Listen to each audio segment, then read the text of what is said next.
Hello, everybody. It's Marianne Bailey with Live Community. Today, we are back with Donna from Writing with Donna, and we are talking about journaling. Donna, welcome. Thanks, Marianne. Good to be here. Good to be here feeling a whole lot better than 2 weeks ago.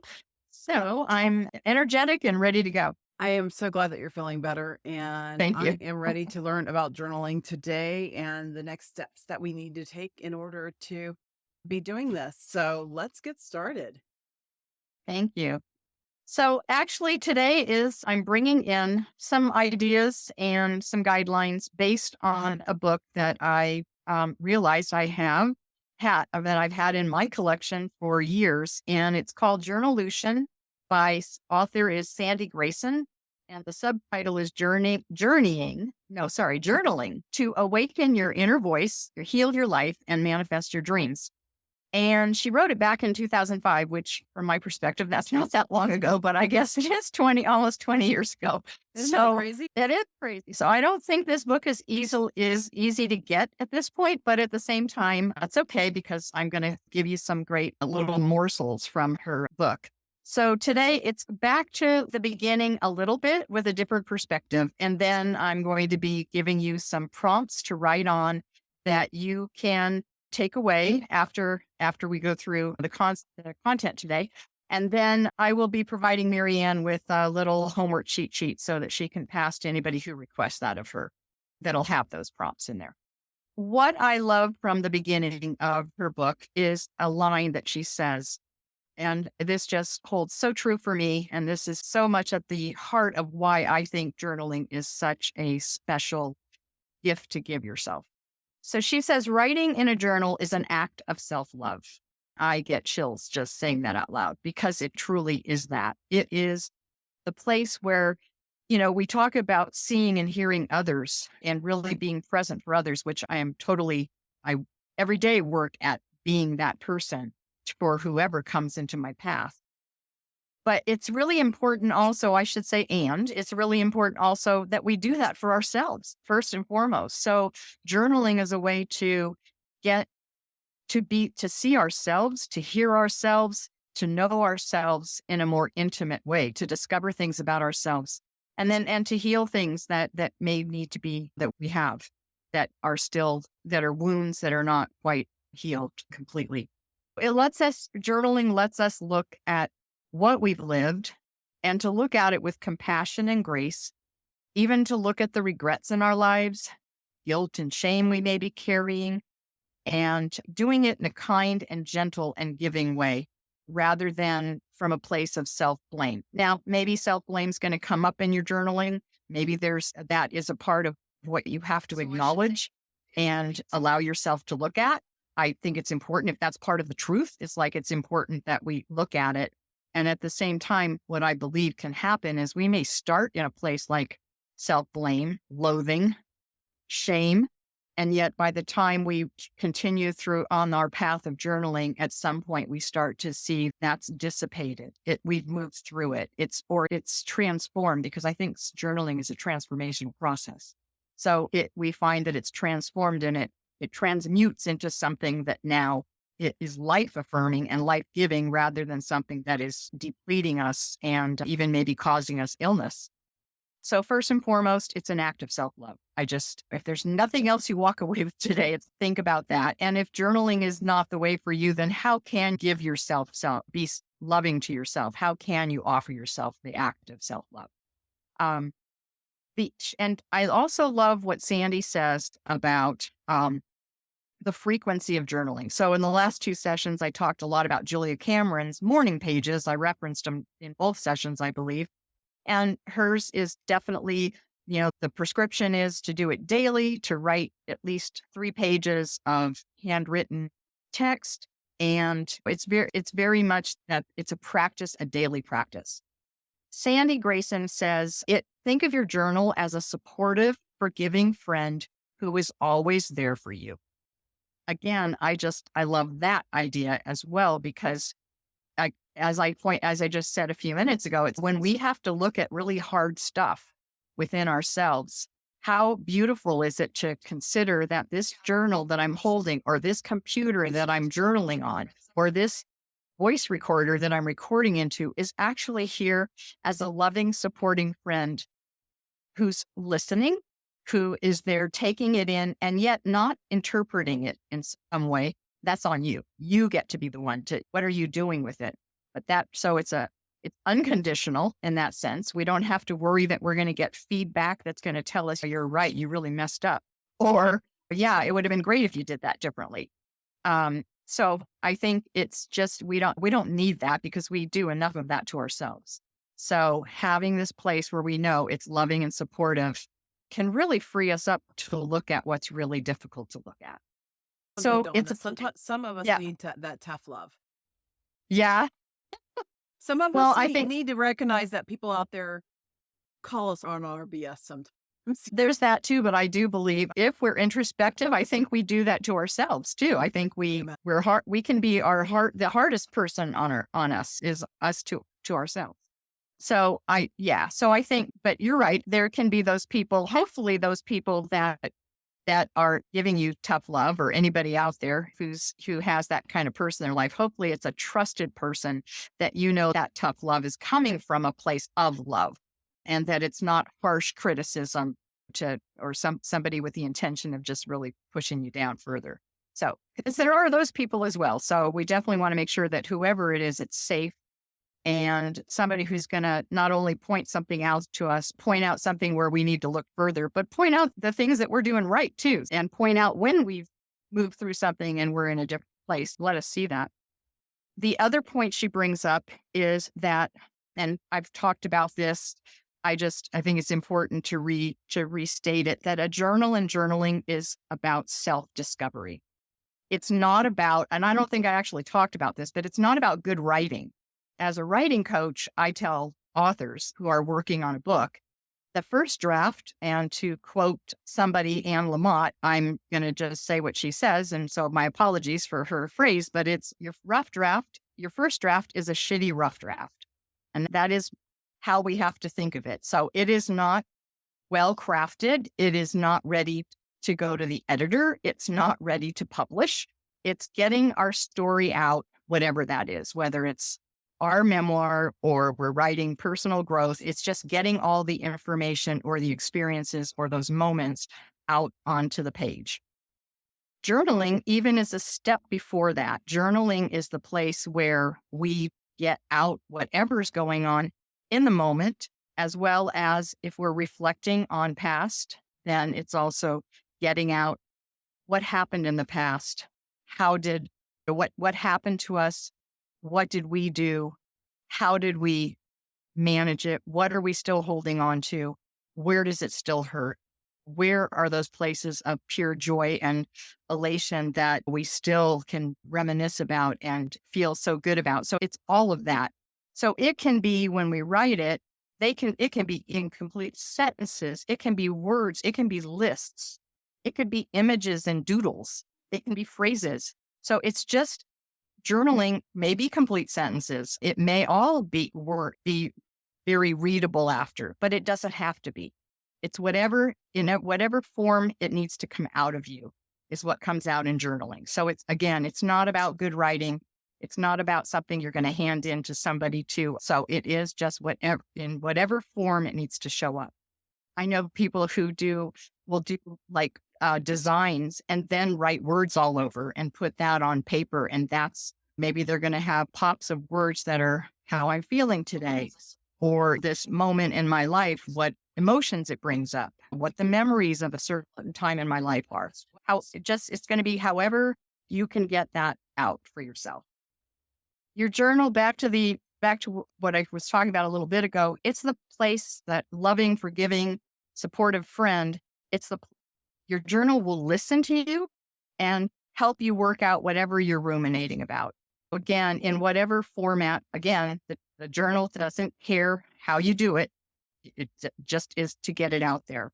It's there for you when you need it, no matter what. Maybe it's going to be daily. Maybe it's going to be once a week. Maybe it's going to be once a month. Maybe it's going to be once a year. It's going to be there. If you think of it that way, that it'll always be there when you want to access it. And there's no rules, there's no rules of writing, no rules of what you include, no judgment.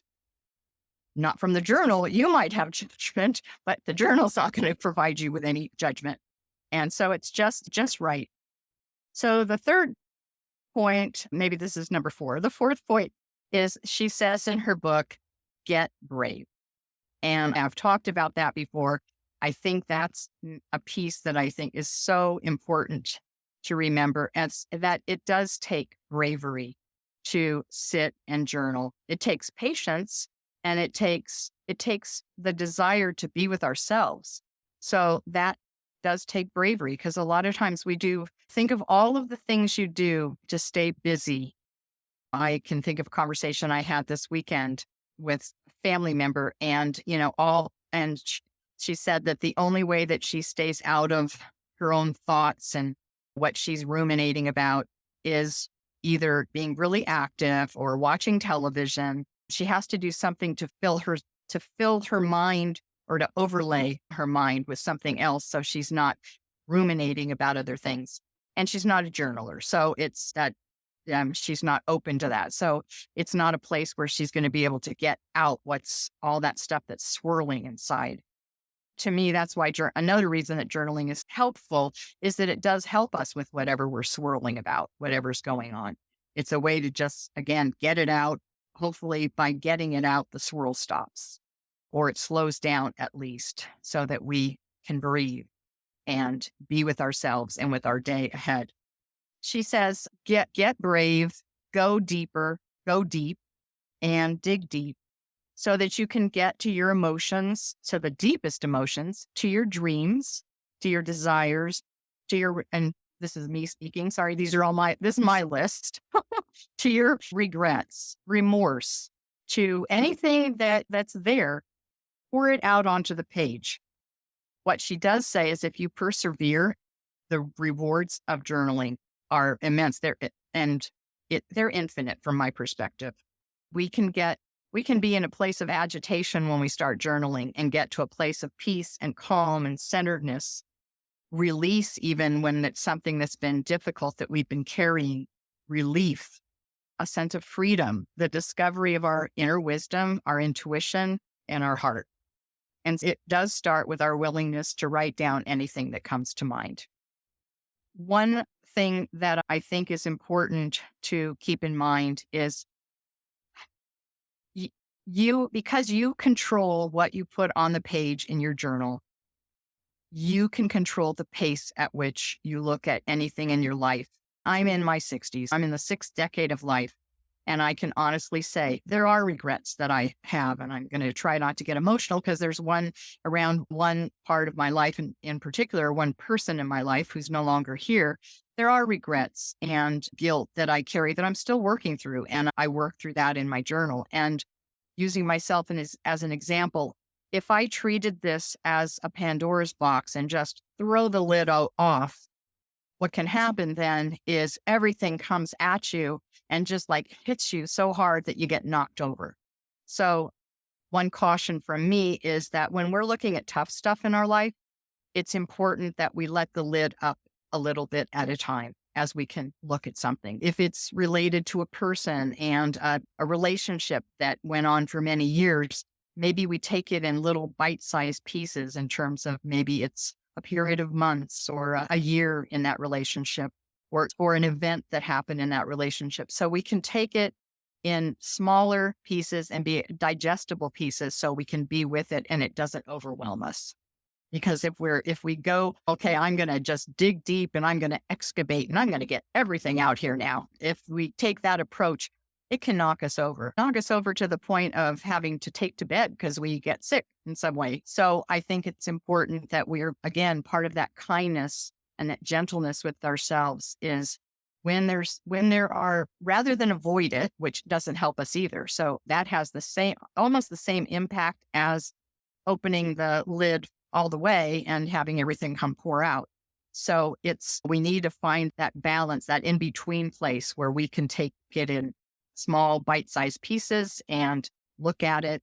And maybe whatever we put down, we then have to take a week or a month before we can touch it again. I think that's an important piece of that, being gentle with ourselves. See, I'm an avoider. Avoider. Yeah. Yes. I'm like, you know what? It's in the past. Just let sleeping dogs lie. Yeah. And I've been talking to Leslie Davis with You Can't Eat Love, and Mhm. she convinced me not to be an avoider. And I still tend to go that way. I'm like, you know what?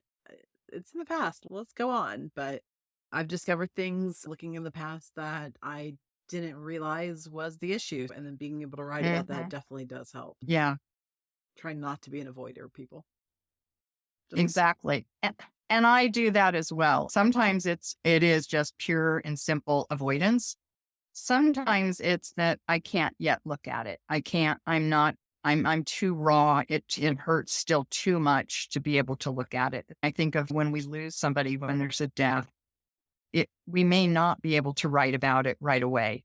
We find other ways to take care of ourselves in the immediacy of grief.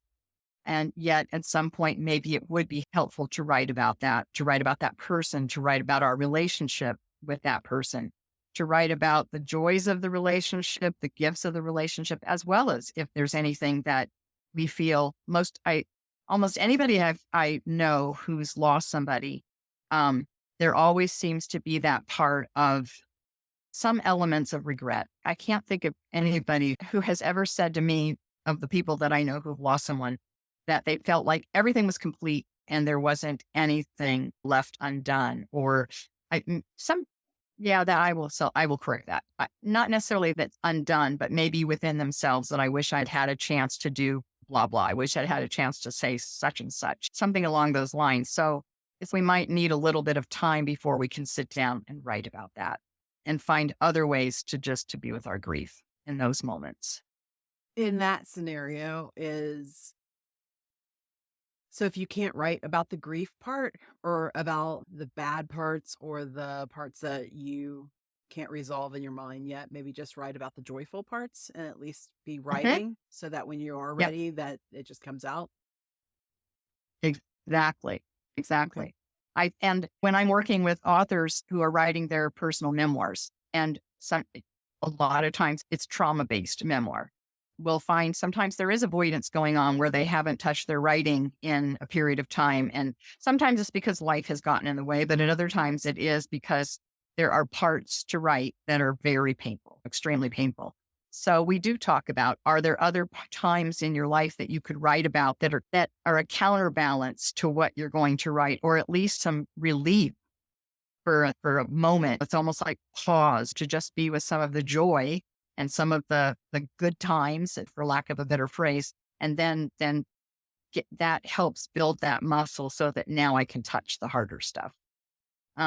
Because when we're ever looking at, I'm not a therapist, but I've been in therapy. So when we're looking, but I'm going to speak as the person who's been in therapy. It's like when I'm looking at something tough, a relationship, for instance, that was difficult, when I worked through it, I finally got to the place where it wasn't all bad. It wasn't all good. That's why I was in there talking about it to begin with, but it wasn't all bad either. So there comes that place of being able to integrate where you see that somebody, and I'm not suggesting that every trauma that someone has gone through, every perpetrator you should end up with them there. And I'm not a therapist, so I'm not going to say what you where you should get to at the end. But in my own personal experience from the relationships that I've worked on in therapy, it's like I did get to the place of feeling of having that person, being able to see that person in an integrated way so that I could see that, yes, they had strengths as well as weaknesses. They did harm as well as did good. And at the end of the day, they were a human being struggling themselves in life to figure out a way. I ended up being one of the people that got caught in their learning along the way. So, but like I said, I'm not going to suggest that everybody should land there or will land there. And it's not necessarily an easy process. It also depends on what it is, what was the trauma, to what degree. Yeah. But journaling definitely is, and I'll actually add that caveat right now too, is journaling should never replace face to face therapy. For really tough stuff, or maybe no matter what it is, but for stuff that is feeling really heavy inside, if journaling doesn't seem like it is helpful, then maybe talking to a professional, working with a professional could be very helpful. Or from therapy, then journaling is a part of what you do in addition to. Yeah, when I Yeah, got divorced, that's one thing I put myself in therapy so I'd be healthy moving forward. And that was one of the things that my therapist encouraged me to do was to journal. yep, And because of that, I learned so much about myself. So that's like when I suggested that we do this series, I was like, some people can be so helped from being able yeah. to journey. That's why I was so excited to do this with you.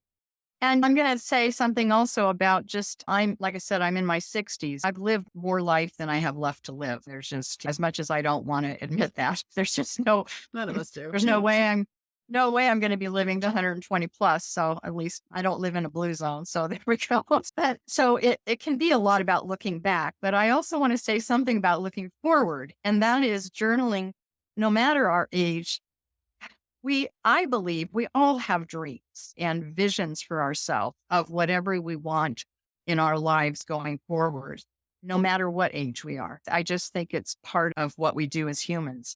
And so I encourage you to use your journal for dreaming as much as reflecting. And again, no judgment. If you dreamt about something that now doesn't seem like you can achieve it in in your life for whatever reason, whether it's financial, physical, something other responsibilities, whatever it might be, I still say write about it because maybe as a write about not only the dream that you hold, the possibility of it, the probability of it, and maybe maybe it'll lead you to alternatives. The dream can morph into something else, but that only happens when we allow ourselves to dream.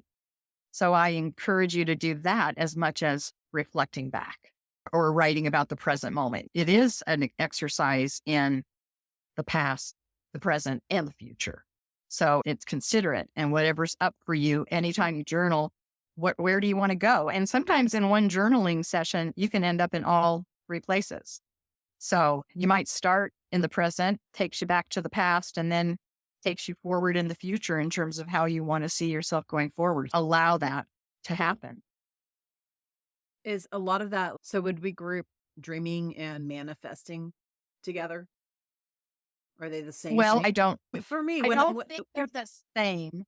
But go ahead. For yeah, you, for me, when I journal every Sunday or Monday morning, I write down like this week's intentions. What do I want to accomplish this week? And when I put it in writing, it's more definite. I can think Mhm. about it all I want, but as soon as I put it in writing, it's like for me, it's okay, this is what I need to accomplish this week. I have it on paper. Like last week, August was really slow business wise. And last week I was like, okay, I need to drum up business. I need to be able to pay my bills. So this is how many new clients I want. And I exceeded that last week, which was really exciting for the hip senior, by the way. Nice. And I was able to pay my bills last week. So as soon as I started putting intentions in paper, I can dream of, oh yeah, I want to make $1 million. I can write that down, but manifesting, it's okay. So I'm going to write that down, but then how am I going to reach that goal? And when I start Right. seeing that and make like a checklist or whatever it is that I need to do to manifest that, right? So that's why I kind of Right. include my intentions and manifesting in with my journaling. Okay, this may have been something that happened, but this is something that I need to accomplish moving forward in order to Yep. also get past that as well. Yes. So that's perfect to use journaling. Again, it's to use it for which, so that's in your present, but thinking about where you go from here. So and your past, right? How did the last month go? So now here's where I'm at. So what do I need to have happen? I see setting intentions a bit different than dreaming. I don't know. And maybe others will disagree with that, but I feel like intentions, when I list my intentions, I'm listing that I'm going to do blah, blah, blah. And maybe I even say by such and such date. I don't know. Or in this, I might not get into the how or the exact when, but my intention is that this week I'm going to accomplish XYZ. To me, that's a bit different than dreaming. It's letting yourself just go and look at your deepest desires or, what you want. Like you mentioned $1 million, maybe ultimately that is something that you dream of having happen, but that's not what your intentions are for the next week or the next month or Because that's not so, realistic. Let's be realistic about right. it. But maybe intentions So are a byproduct of those dreams. I do think so. I do think so. I think so. Just to take it to the audience and take it to like where I am in life, I might have dreams of, let me think of yeah, I might have some dream that based on where I am in my life right now it's not possible to have that happen. So that maybe then I'm going to journal about both the sadness of knowing that'll never come to fruition. And I can't give an example right now. I can't, nothing's coming top of mind, but something that I know it's not going to be possible for that to happen, whether it's financially because of finances or other commitments where I am at this moment and the possibility of it in the future. Maybe I'm not going to let go of it completely, but it's like it's not necessarily going to happen and especially not happen right now. Right. But I can still write about it. So I can write about the sadness. And I'm sad that it didn't happen thus far. The fact that I still hold this dream, or if it's a dream that I go, there's no way that now it could happen. So say if I'm somebody who has physical disabilities and I wanted to walk around the world, if that were my dream, I wanted, and so maybe now that's not going to be possible. But what might I do instead? So it's like taking the dreams, either that we can still hold because it's still possible and dream about them, or how might they change shape based on where we are in our lives. Right. So not to kill dreams or destroy them, it's not for that, but how might they transform into something else?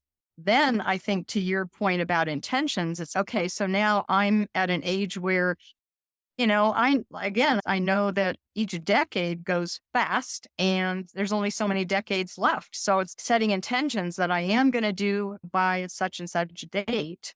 And I don't have to worry about the how yet, but setting the intention that I am going to do such and such. I know it's possible based on where I am right now.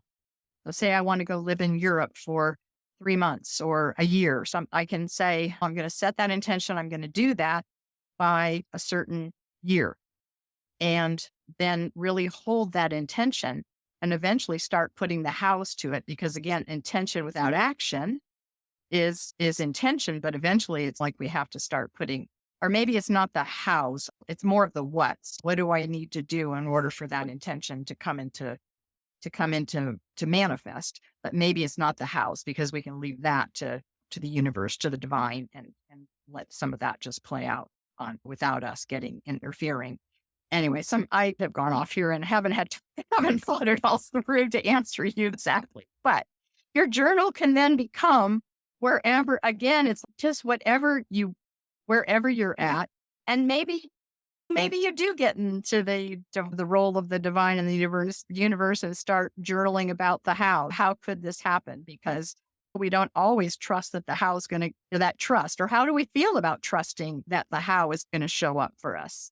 And it's really So hard it's for people that are control freaks for that. Me? yes, Control freak. yeah, Even Table yeah, Snow had told me, she's Marianne, I hate to inform you this, but you're a control freak. And I'm like, okay, yeah, I am. And so for me, like journaling used to be step 1, 2, 3, 4. And how am I going to make this work? Someone had said, you can't do that. Watch me. And I would make it work. yeah. Right.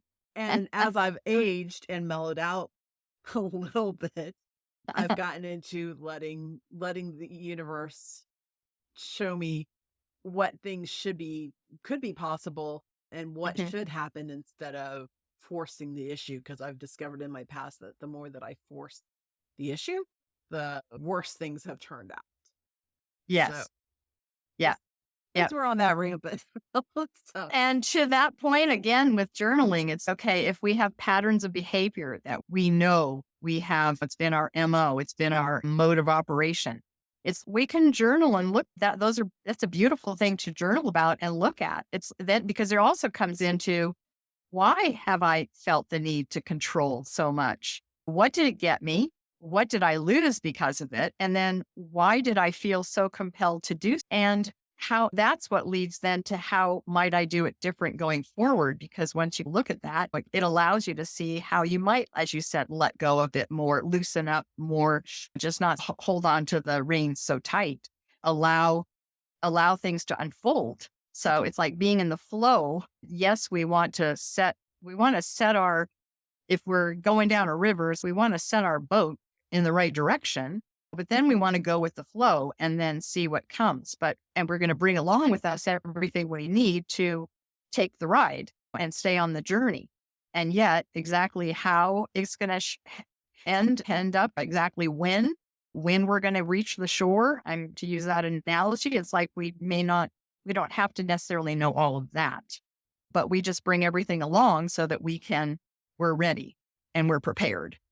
But yeah, I think it is journaling about our patterns of behavior is a great thing to journal about. That's not exactly what you didn't invite that necessarily, but That's the what control, definitely part of my MO too, and having to learn how to let go of control more and more. Okay, if you're You watching know, this later, how many of y'all just learned that MO stands for mode of operation? 53 years old, just learned that. I I think knew what that it meant, but means not what it stood for. so I think it's modus operandi is actually what it means. I Oh, think so. I think that's the actual, but yeah, which it translates to mode of operation for me. So yeah. Anyway, that's funny. So the other thing I was going to talk about today was, again, I said we can look at the past, we can also look at the future, we can look at the present. If we want to, though, get started in the past, especially because as we're older, we might really want to look back at parts of our lives. This journaling could become something that's going to feed into eventually writing an autobiography or a memoir, whether it is or isn't for our own peace of mind, for our own healing, being able to look back and make sense of things that happened. Or, as I said, get to a place of forgiveness of ourselves for what we did or didn't do. It's there are ways that we can start down this path without, as I said, opening up the whole Pandora's box. So journaling exercise that's a great one to do is to set your timer for 10 minutes and write to the prompt, I remember, and keep just writing, I remember, and finish those sentences. Just then see what comes out. I remember might turn into then a paragraph about a scene. It might come into pages about a moment in your life and an event that happened.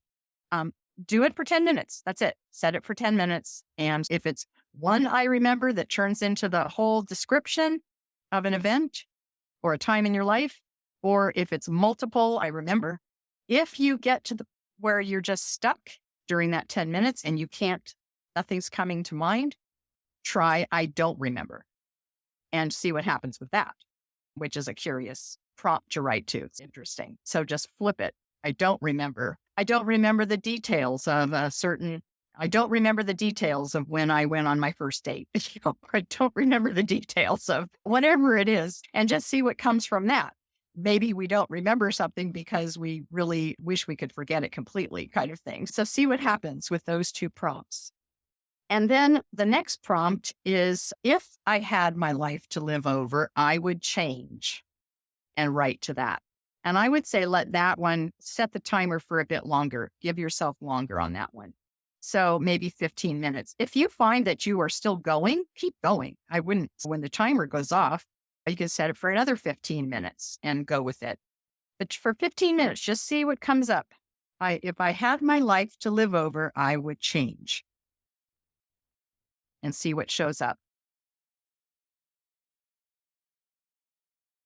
The last thing I'm going to talk about is for today, and then we're going to go forward with this next time, but more. But there are often a lot of clues hidden in our childhood memories, of clues about us and who we became in our life, patterns of that we have dealt with through our lives, whether it's the people that have come into our lives, the experiences we've had, our responses to those. So a lot can come through our childhood memories. When we come into this world, we feel the vitality of life coursing through our bodies, is what Sandy Grayson says. We are connected to the magic of the world. Every day is fresh and new. That's how we start. And yet, as our childhood continues, we may hold that space, but that also may change. And maybe as you started to grow, your childhood wasn't pleasant or easy or carefree. It may become difficult to write about childhood, but what I want you to consider is to write about the dreams and goals that you had when you were a child. The question to write to is, what were the dreams? What were the dreams and goals that you had when you were a child? And write to that. So that's another prompt. Hmm. And then the last, so that, yeah, that's think back. And that's probably, I don't know, goals may not be the right childhood word, really. I think what dreams is just, you can leave it at what dreams. What dreams did I have when I was a child? What were the dreams that I held when I was a child? And I would think child, like young, like up to maybe 6 years old or so. If I had let my daughter go down that path, she'd be a ditch digger right now. She goes, Mom, I want to ride. I wish I one of those when I grow up. And I went, and we still talk about that to this point, to this That's day. funny. That's funny. Then I'm going to give you one more, and this is the last one. And this one I'm actually going to read from Sandy Grayson's books. This is you at 7 years old. So visualize yourself at the age of 7. See your bedroom, your house, your yard. Now imagine that you are sitting across from that little person right now, and you are laughing, talking, sharing, playing, and having the time of your life. So you're looking at your 7-year-old self. So what makes your 7-year-old self happiest? What brings her joy? Write about all the things you loved to do when you were 7 years old. Write about what you loved as a child. How many of these things have you incorporated in your life up to now? And are there any of those experiences that or things, I'm not thinking of a better word right now, but whatever it is, whatever you wanted to bring into life as your 7-year-old self, what did you love to have in your life? Think about what has carried through. Is there anything in your life today that is what you loved as a 7-year-old that exists in your life today? If not, if there are things that you identify as your 7-year-old self that are not in your life, is there a way that you could incorporate those into your life today? So it's a big one.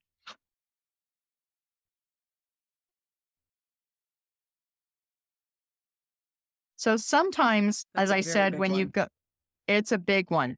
So sometimes when you go back to that 7-year-old self, though, you're developed enough that there could be traumatic memories at that point as well that are difficult. So there could be scary thoughts, scary experiences to remember.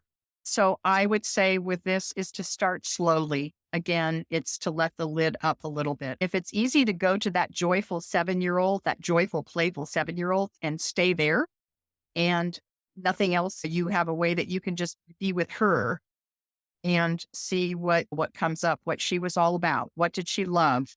What did she enjoy doing? Or him. Or him. Yes, excuse me. So I'm sorry, I'm thinking of me. So there you go. But yes, what did that little person enjoy, think of, dream of? What made them laugh and giggle? What made them smile?